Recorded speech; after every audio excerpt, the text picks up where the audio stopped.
both Christina and Marjorie. Marjorie's going to talk first.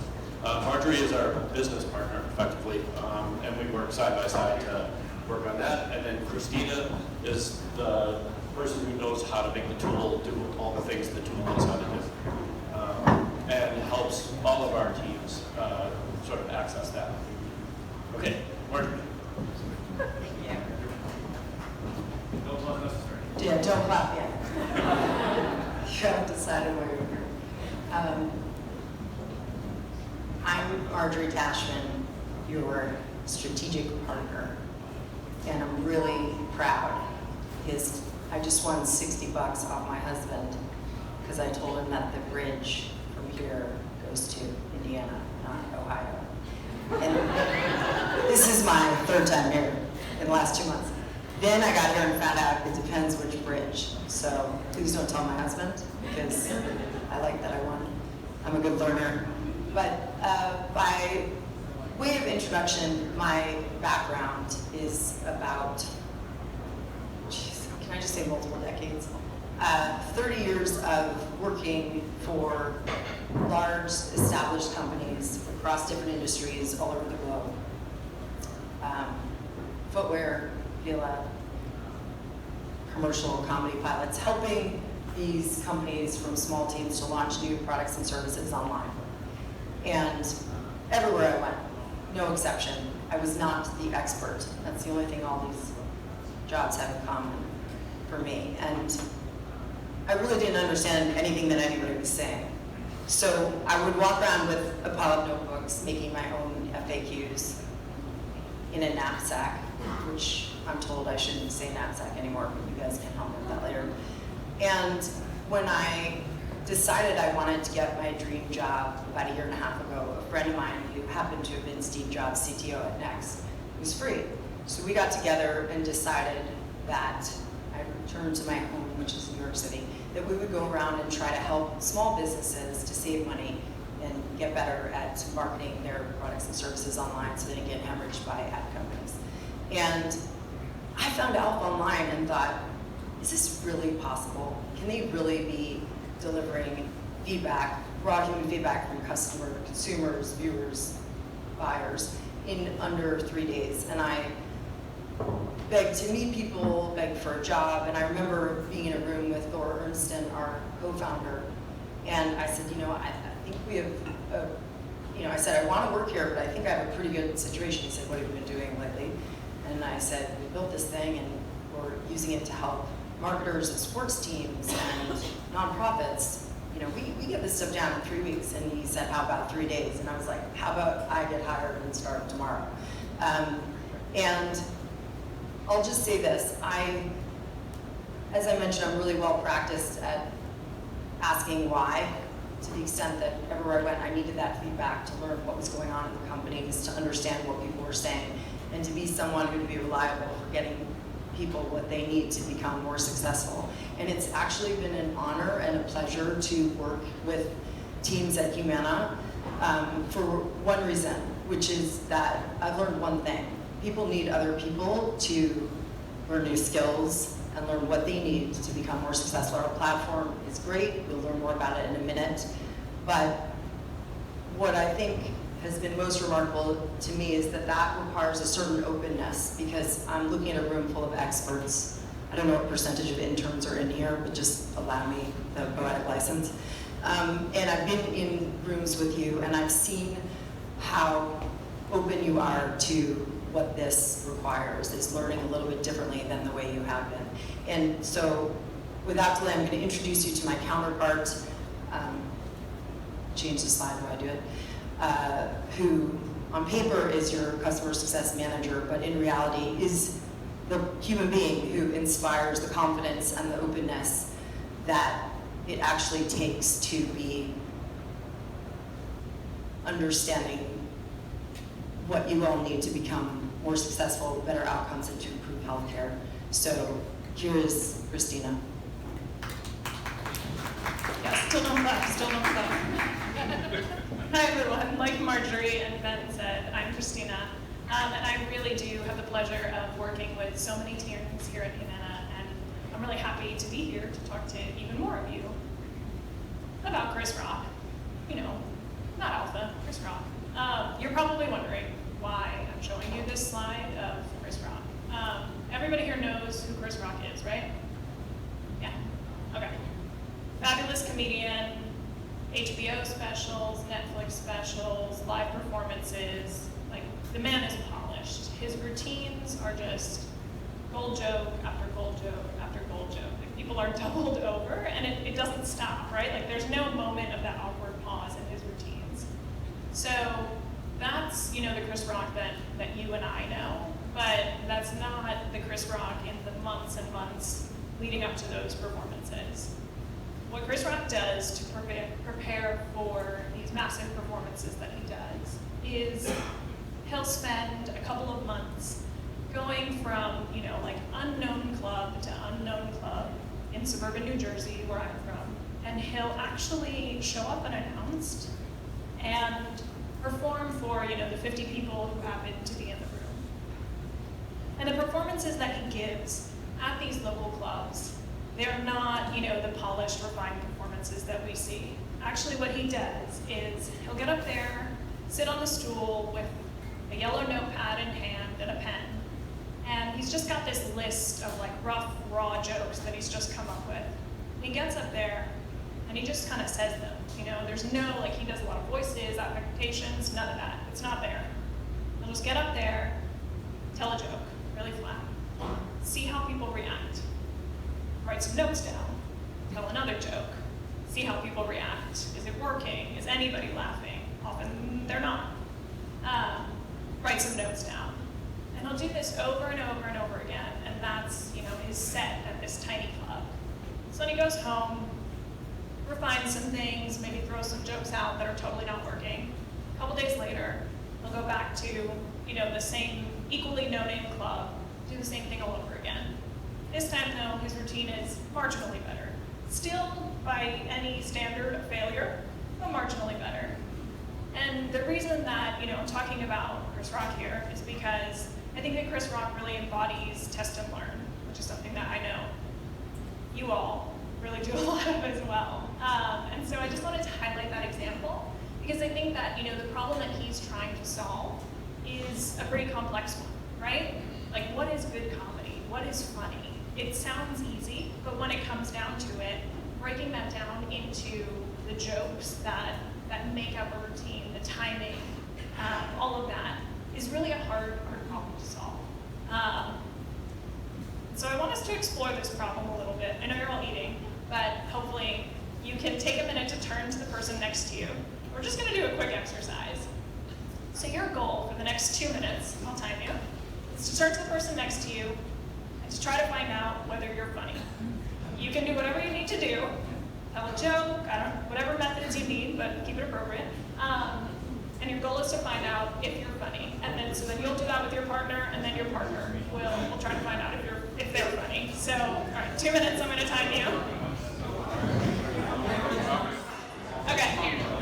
So I'm gonna go out on a limb and guess that after that 2 minutes, no one is ready to go on stage and do a Netflix special. But I did see some people laughing, so some of you must be funny. And I'm sure you used a lot of methods to try to test that out, right? You can't just kind of turn to somebody and say, hey, am I funny? And get an answer. Maybe you'll get an answer, but it's probably not going to be a good one. So I'm sure some of you told some jokes. I don't know, maybe there was some physical comedy going on, but the point is that you tried something. You tested something, and you learned something, which was maybe, I'm not funny. And I think that, again, as different as the worlds of comedy and healthcare are, there really still is this parallel that both are a little nebulous, they're challenging. We all know that it's not easy to be a stand-up comic. The question of creating good comedy is a matter of so many different factors. It's a matter of the jokes themselves, it's a matter of timing, it's a matter of presence, and all of that comes together to create the experience of good comedy. In the same way, the challenges that you all are trying to solve every single day are really complex. The notion of how do we change healthcare for the better, I mean, come on, like, who can think of a more challenging problem out there? And so in the same way that somebody like Chris Rock breaks down his work into joke by joke, line by line, testing and learning at these small clubs, trying to understand, okay, this one joke it's kind of worked. Let's refine it and make it better and see if we can make something out of it. In the same way, in working with Humana, I have seen so many teams take that same approach to the complex problems of healthcare and really break things down step by step, patient problem by patient problem, provider problem by provider problem, and really see, okay, what are the true problems here, and how can we slowly build out these solutions and get feedback on them as we go to really create something impactful, something that can change the world. So I would like to say that you guys are all really the Chris Rocks of healthcare. That's just my personal opinion. But the question then becomes, okay, how do you do this, right? You can have this attitude of testing and learning, of refining as you go along, but you need resources to support it. So Chris Rock's process is nothing without the small clubs he goes to, the relationships maybe he has with the managers of those clubs to get in unannounced, the audience members who sit through his shows, who give him that feedback. Maybe they laugh, maybe they don't laugh, it's all good feedback. Even, as simple as the pen and paper that he's using to scratch down those notes. All of those things are the tools that he needs to take this test and learn approach that gets him to his fantastic set. And in the same way, you all need tools to support your culture of test and learn. And so that's really where Alpha, our platform, comes in. So what Alpha allows you to do is experiment, to get user feedback incredibly quickly so that you can consistently be asking questions and putting ideas out there and learning from your target populations whether those things resonate, whether those really are their problems, whether those solutions are going to address those problems in a meaningful way. So let me tell you a little bit about kind of how that works. So here on the left side, we have you, the brains of the operation. So what you do on the platform is you basically think about what you want to know, what your learning objective is. It could be something, diving deeper into problems. It might be trying to better understand how caregivers are handling their day-to-day challenges, or how people with a particular disease, maybe diabetes, are managing their medication. Or it might be that you already have a solution in mind. You have an idea, a joke, if you will. Not a joke, an idea, but you get the metaphor. And you want to put it out there and get some feedback. Do people laugh? Is this solving a problem for them? So what you do is you put that into the platform in the same language that you talk about it in meetings or in sprints or in sessions where you're building. You have a question. What do you want to learn? That's what you put into the platform. And then the platform really takes it from there to get you feedback on that question. And so these are kind of the components that get you there. The first component up here is sourcing your audience. In different situations, you need feedback from different groups of people. Like I just mentioned, maybe that group is caregivers. You want to understand their problem. Maybe you're developing a solution that's related to pharmacy usage. So the people that you need to hear from in that case are people who are using medication. The Alpha platform, once you've identified that audience, will screen and source those people for you to your tests that live on the Alpha platform. So you can access these different populations and get a sense for, again, what are their true problems and are the solutions that we're creating resonating with them. The second piece is the experimentation platform. And that's what really takes your learning objective, your goals, what you want to learn about these populations, and translates it into sort of a feedback mechanism. Often this takes the form of a survey. It can also be an unmoderated session on a digital experience that you've created, so videos. So basically the platform will take your question, you sort of tell the platform what you want to know, and the platform will go out and ask people questions that will address that learning objective. So if you want to understand whether your solution is resonating, you maybe put your solution in, a description of your solution into the platform. The platform will go out to that population and ask, what's their initial impression? What do they like about it? What do they dislike about it? Is this even solving a problem for them? The next piece is the Alpha Design Network. So if we're thinking about those rough ideas that come out of meetings, that come out of a hallway discussion, you would describe it maybe in a 2-line description, right? We have ideas all the time, but we usually don't have the opportunity to test them until they're either already in market or they're in prototype form. With Alpha, you truly can test something as soon as it comes into existence. So maybe, you and your team have a great brainstorming session, and you come up with an idea. Again, maybe it's a solution related to delivery of medications through mail order. What you can do is put a description of that idea into the Alpha platform, and our design network will mock up a visual of that solution. So maybe it's a mobile app where people can change their information related to their medication history, let's say. So Alpha will mock that up so that people have something concrete to react to. So Alpha can really bring those ideas to life, give them a little bit more fidelity so that you can get some really good reactions, good feedback about those ideas before you've even invested resources in them. Again, as soon as they've come into existence. And then last but not least, the last piece of the puzzle is obviously the output that comes back to you, that feedback that comes back to you from those target consumers. So on Alpha, you'll see that that feedback comes back not in complicated spreadsheets and pivot tables, but in stories, in raw responses, in easy-to-read bar charts, which means that all of this feedback, all of this sort of talking that you can do to your target consumers, your target patient populations, provider populations, it's easy to digest, it's easy to interpret, it's easy to infuse into the problem solving that you're already doing every day. So all of that takes place in 3 days. So you can go from asking a question about something you want to learn to getting some really powerful user feedback about it in 3 days with a pretty light touch. And what that allows you to do is experiment, is test and learn in the ways that you're already doing. So we're really here just to support that effort. So these are kind of all of those components, but I want to sort of round this a little bit in a couple of examples and give you a sense for the types of objectives you might have on Alpha and then some of the feedback that you might expect to get back. So here's a test that was run by a team member here at Humana. So trying to better understand people who have rheumatoid arthritis, are 65 plus, and are lonely. What's their experience? How are they experiencing their care? And so again, they asked that question, the survey was created, went out to that population, and here's some of the feedback that came back. My smile is Halloween perfection, so I don't. It's embarrassing to eat in front of people, so I don't. My life is nothing like it was previously when I was very social and spent time with my friends.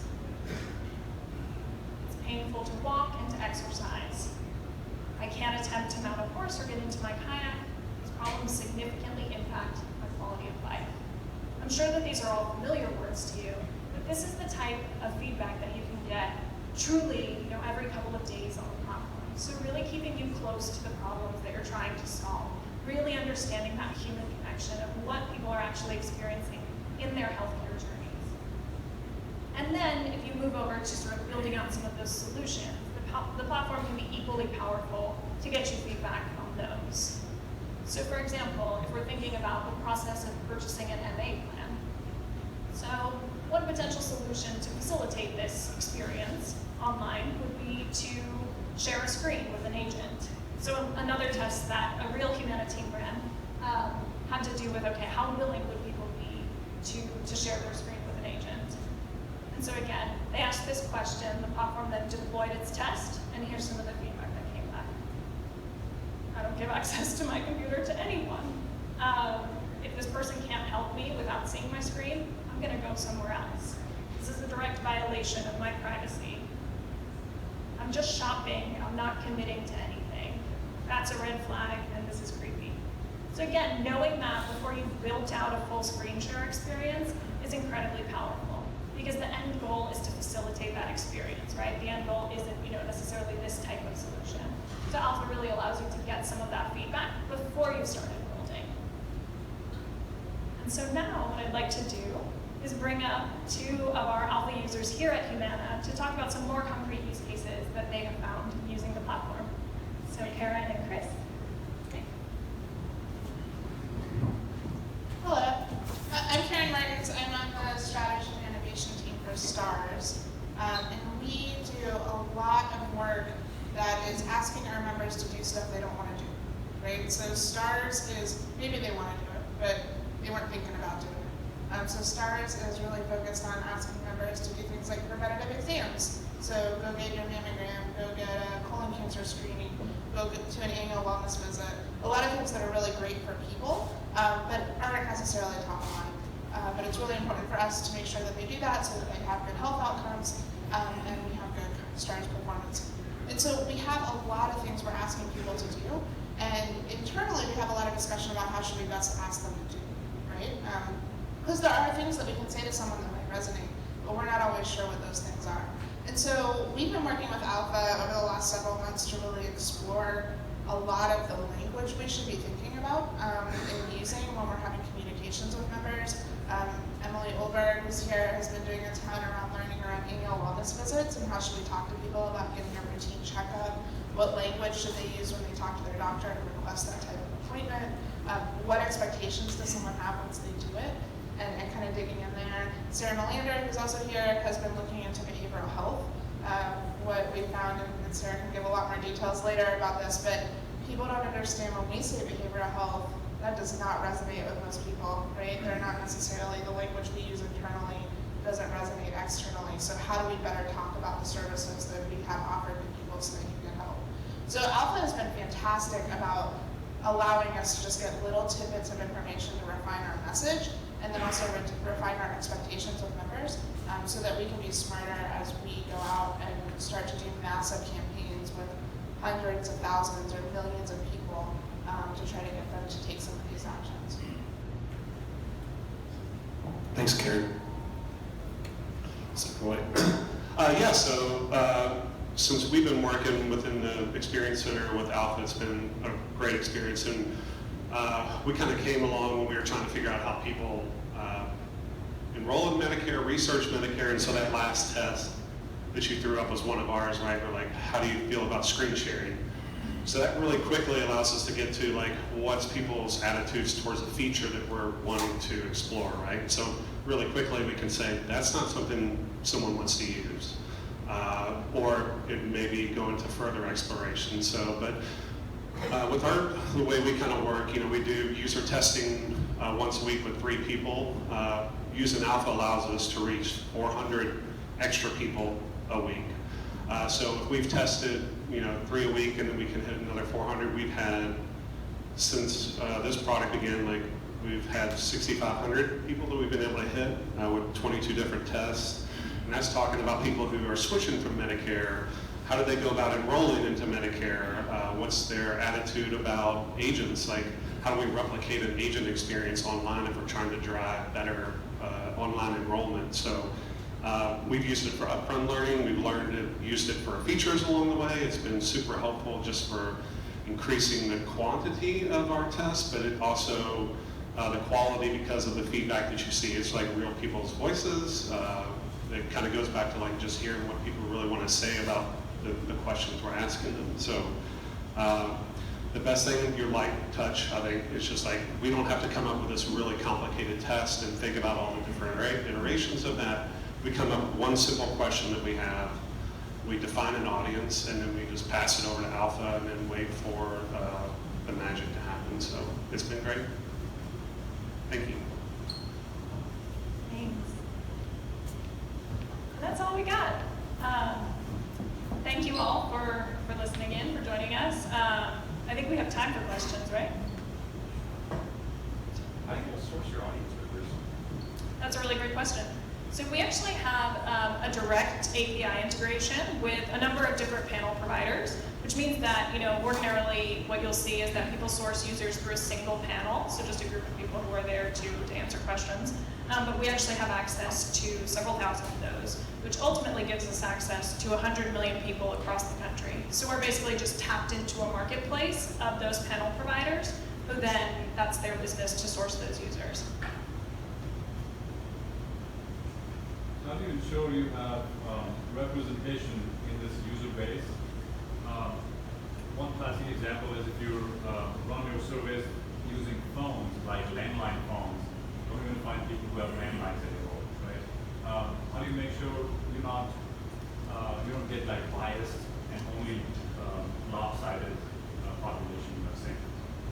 Sure. So there are a couple of ways to do that. So one thing I would say to keep in mind is that Alpha is really an experimentation tool. So you can target all different kinds of audiences as you go. Each individual test that you run every 3 days, you can target a new population. Nonetheless, to your concerns, you might imagine, often, here at Humana, people are targeting 65 plus. Well, people are taking these tests through a computer. So, you can expect that there's a certain level of digital savvy that anyone who's answering this test has. So there are certain, I would say, caveats. You're never going to get a perfect sample in any situation, but with Alpha, usually the best way to mitigate some of that is just to test more. The idea is that, over time, as you're testing maybe different populations, you're testing with different groups, you're constantly maybe asking shades of the same question, so sort of different shades of that question, that focus area, you'll start to see that picture come together, and then, the importance of hitting exactly the right representative sample with every single test becomes that much less important because you're testing so much and you're talking to so many people.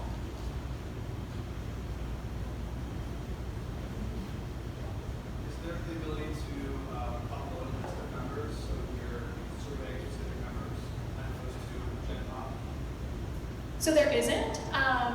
That is something that we used to support, and what we found was unfortunately the response rates weren't so great. So in the context of experimenting, when you're trying to work so quickly, it doesn't work out so well. But what I can say to you is that in terms of the audiences that can be sourced on the Alpha platform, they really are quite diverse and can be very specific in nature.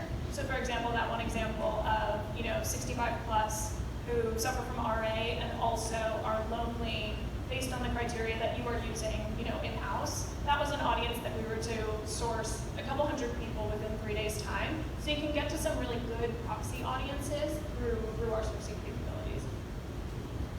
I would add that I think one of the good things about the Alpha partnership is that there is a lot of work that they do on their end to make sure that everything remains completely anonymous. There's no PHI that's shared, and we purposely would never want anyone to upload a member list so that we can preserve that anonymity that happens. And so I think that this is one tool in our toolbox that we can use, but it gives us a lot of really quick feedback with the types of people that you can source on these online panels. So.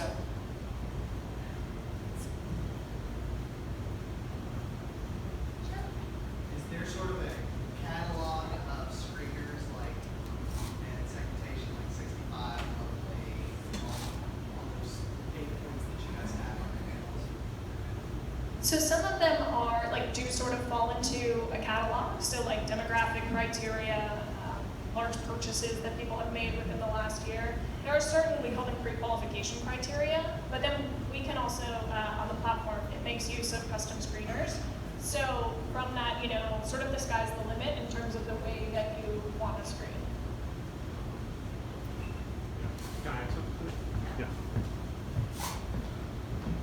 Yeah, so along those lines with when we try and do screeners and if we're really getting super targeted with a screener and we're working off a local population, we hear back from our recruiters it's really hard to hit this small of a target.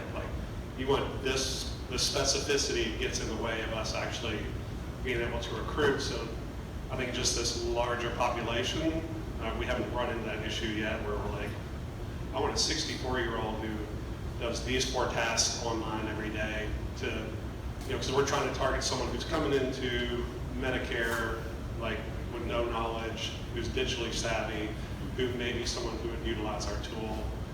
And so we're just always struggling to or it's starting to manifest. We've kind of run through all the people in this area that would participate in the study. So hopefully this allows us just a broader reach along those lines. One thing to keep in mind is that everything's a trade-off, and oftentimes what I was referring to here as an openness is it's counterintuitive that by narrowing a population and realizing that we can help suggest ways to attain that same robust study by looking at like contexts and people. So you can keep 5 out of the 8 constraints that you like, but maybe give up the 5 cities that you need 65 plus people with cats who have a household income of X. I just like to mention cats everywhere. So you guys do pretty much exclusively pre-development questions, or if there was already an application that was created, would you be able to have users test that if we can absolutely do that. So you can do, like you said, sort of that kind of development feedback, but also a lot of times the use cases that we've seen are that there is maybe an existing page out in the market or an existing app or service, and we can actually send users to that experience, have them go through maybe a prototype version, maybe even a live experience if there's no login required or anything like that, and see both usability roadblocks, are there roadblocks to understanding, are people getting through this in the way that they're supposed to? Very often, if you have conversion issues, Alpha can be really helpful there because you can break down page by page on Alpha, run even one test per page, and just get a sense of, do people know what they're looking at? And that's really always a good starting point from which to start, optimizing, making those changes. Is AlphaHQ trying to get more like qualitative or quantitative data, and which one would you say it's better suited toward? That's a great question. So what we like to call our platform is augmented qualitative, or this is casual, so we'll say qualitative on steroids. So we consider our tool to be a qualitative tool because we can't guarantee that your results will be statistically significant. We're moving really fast. But at the same time, if you're reaching a population that's pretty wide in any given test, so say like 65 plus MA members, in those 3 days, you'll be looking at 300 to 400 people, 300 to 400 respondents. So you get quite sizable respondent sets, but nonetheless, like I said, can't guarantee statistical significance, but also I think the real value is kind of in the storytelling that I showed up here. Unlike in a big quant study, where very often you're only asking these closed-ended questions, on Alpha you can get really sort of like gritty, open-ended feedback, which obviously is qualitative in nature, and so that's why I would say we really consider ourselves to be like this enhanced qualitative tool.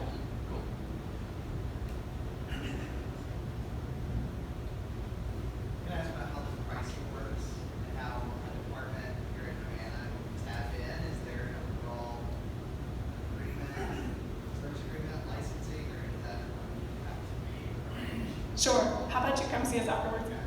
But we would love to talk about that. Yeah. Can I say a little, we can get into all the rest of the logistics later, but I think what's nice about this engagement that we have going with Alpha right now is that it's a subscription. So we're committed to working with them for a year, and it's use it as much as you possibly can during that time. You're not paying per survey or per question. We're just loading in as much as we can, and it's just clicking through. And so I think where often in the research world, there's a lot of effort to get over the hump for each thing, right? If I'm funding for that survey or that initiative to get that answer, all of that's taken care of. All you have to do is figure out what do we need to ask and what do we want to ask next. And so that's, I think, what's added to a lot of the speed around being able to learn for Humana, because a lot of the red tape is gone when you have the partnership. I think in a strange way, this dovetails your question with yours, or why we're a subscription, which is that we're not instead of quant, but let's take Christina's example. If you've obtained quant feedback, let's call it 6 times a year, either in-house or outsourced, and let's say you're trying to figure out how to revamp some interactivity online, you can see a great volume of people dropping off somewhere, but you can't know why. And so on any given Wednesday, and then that, I hope you're shaking your head because that actually is what's going to inform what you do about it. So the frequency of testing, and the reason we don't price by test, is so that you can use us on any given Wednesday, Friday at 2:10 to look at focusing on that piece, and slowly over time, by using us, you're filling in the texture and the substance between what you get from those quant tests. So I don't have an opinion about the frequency with which each team tests. That's the why behind why we're a subscription entity and why we're not driving to be hugging all trees for all people.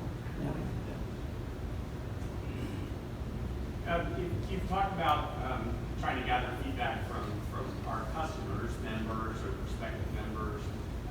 Do you work with internal customers? So let's say from an HR perspective, maybe associates or leaders, or it could be external, they may be people that are potential job prospects for the company or Humana alumni. Do you do that kind of stuff as well? We do. So in the same way that, testing to members would be to a larger audience of maybe MA members, we wouldn't necessarily be able to target, say, people who work at Humana or people who are interested in a job at Humana, but we could target people who are job seekers in a particular market or a particular, I'll say, job function.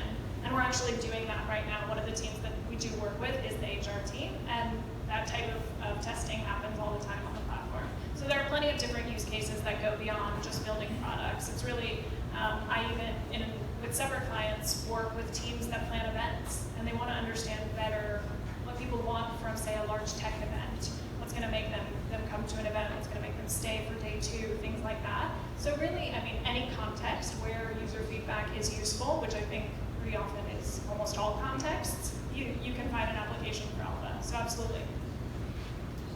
Do you have the ability, like if we were to give you a list of, anonymous associates or whatever, or leaders or that sort of thing, are you able to kind of do a test around that specific group, or do you just rely on the outside panel providers? So we rely exclusively on the outside panel providers just because of the response rate issues that we've had. One situation that I had with a previous client was that there was a list of people, and they were told by a very important person in the organization personally to respond to an alpha test several times over, and still the response rates were quite low. So usually we would use that proxy population, but you'd be amazed what kinds of insights you can get from those sort of like groups.